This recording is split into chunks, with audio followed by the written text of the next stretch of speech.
A lot of us are still shaken by the three mass shootings earlier this week. Nearly 20 people were shot and killed. While the recovery process begins and politicians continue to make speeches about gun control, we on To The Point have been asking ourselves, what is it going to take to change what has become a reality in our everyday lives?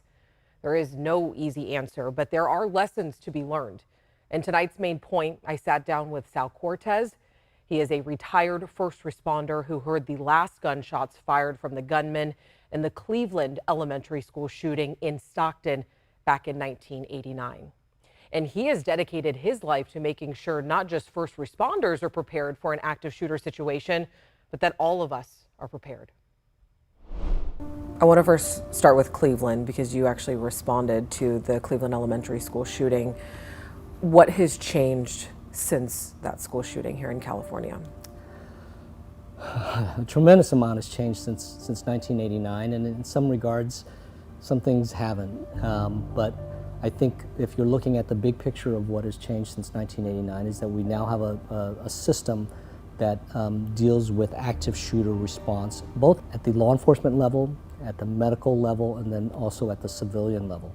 It's created a system that more broadly defines not only individual responsibilities, but collaborative responsibilities between the agencies, including the development of incident command systems and unified command systems once you get to the scene. And if we could just touch on the medical, law enforcement, and civilian side, can you just first start with medical? What's changed on the medical side?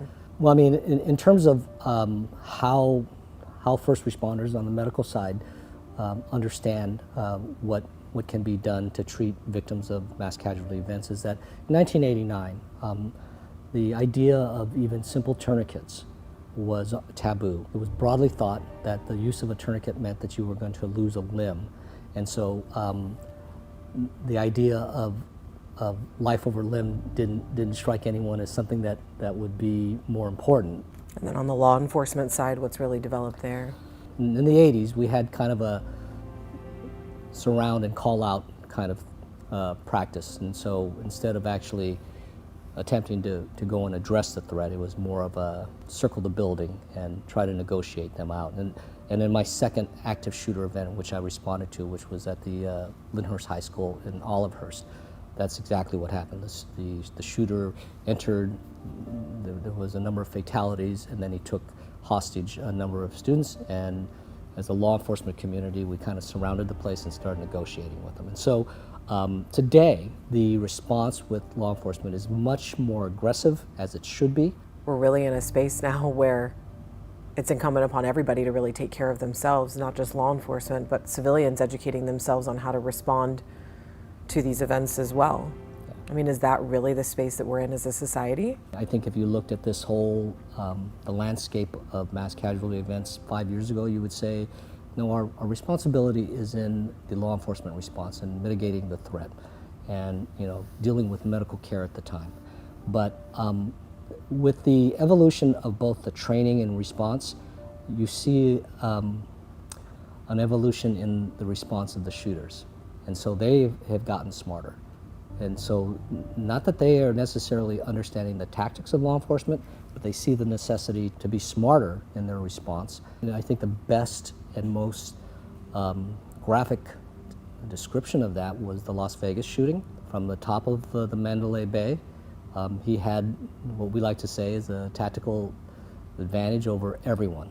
And so you now started this evolution of what does it take to prepare civilian response, ensuring that civilians take control of their outcome. Really, that's what it's come down to. The most terrifying, and the one that is just shocking to the senses, to me, is how a 6-year-old in Virginia would be inspired to go to the school and be angry enough and to have access to a weapon and go and shoot their teacher. It makes, Why does that strike you the most? because you would have to assume, and I'm going to assume, that this 6-year-old has not had the opportunity necessarily to see all that is available both on social media and just have life experience. But somehow this child did not like their teacher. And the interesting part of it every shooter has given signals that they were going to do what they did. And so even with this 6-year-old, there were signals. What is the most concerning thing that you've seen over your years of experience as being the number one concern of these mass shootings increase?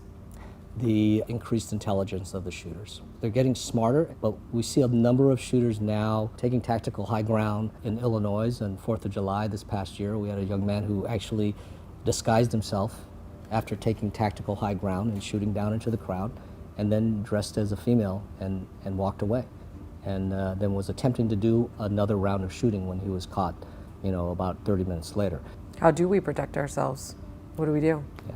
I think it's more important now than ever to understand our environment and to be much more alert and keenly alert of the spaces we go into and the things that we're doing, and to not necessarily second guess yourself, but to at least give yourself the opportunity to let your senses tell you what you should be doing. And then in addition to that, having that knowledge, but not knowing what to do with it becomes the greater issue. And so, again, accessing training at any level allows you to feel confident in knowing exactly what you can do and should do. These things are not easy to process, and so we certainly don't want people to be fearful of just going outside of their house, but we also don't want them to be, I would say, I don't want you to be blind to what is not also out there, and just have some level of awareness.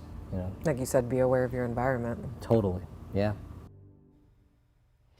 We have more on the lessons learned since the Cleveland school shooting on abc10.com/tothepoint, because just last week we dedicated part of our show to this issue, marking 34 years since the Cleveland elementary school shooting.